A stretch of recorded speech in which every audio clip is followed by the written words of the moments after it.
कोणत्या अकॅडमी नाहीये, मी स्वतः जर सेल्फ स्टडी करून पुढे जाऊ शकतो, माझी वाईफ सुद्धा जाऊ शकते, बाकीचे विद्यार्थी सुद्धा जाऊ शकतात, तर तुम्ही का नाही जाऊ शकत? आणि लक्षात घ्या, तुम्ही सुद्धा गरीब कुटुंबातले जरी मुलं असाल, एखाद्या साधारण कुटुंबातली जरी मुलं असाल, तुमचे वडील कोणी कलेक्टर वगैरे नसेल, पण तुमचा जन्म झालेला आहे, तुम्ही तुमच्या घरातले अधिकारी म्हणून तुम्ही जन्माला येऊ शकतात. इम्पॉसिबल काहीच नाहीये. या जगात काही अशक्य नाहीये. सगळं काही आपल्या प्रयत्नांवर डिपेंड आहे.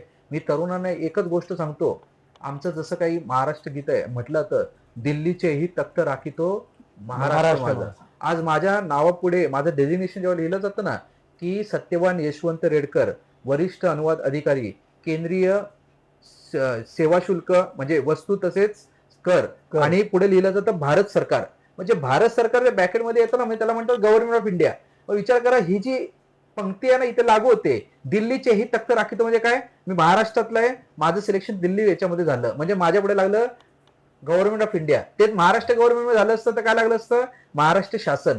मग दिल्लीचेही तख्त राखितो महाराष्ट्र माझा, हे स्पर्धा परीक्षेच्या बाबतीमध्ये जर तुम्हाला सिद्ध करायचं असेल, युपीएससी आहे, स्टाफ सिलेक्शन कमिशन आहे, बाकीचे जे काही केंद्र शासनाच्या पब्लिक सेक्टर अंडरटेकिंग कॉर्पोरेशन, हे जे काही आस्थापना आहेत, या आस्थापनांमध्ये जास्तीत जास्त महाराष्ट्रातले विविध प्रवर्गातले विद्यार्थी यायलाच हवेत. आणि याच्यासाठी मी तरुणांना आवाहन करतो, जास्तीत जास्त लोकांनी आमच्या टेलिग्राम चॅनलला, तिमिरातून त्याच्याकडे जे टेलिग्राम चॅनल त्याला जॉईन व्हा.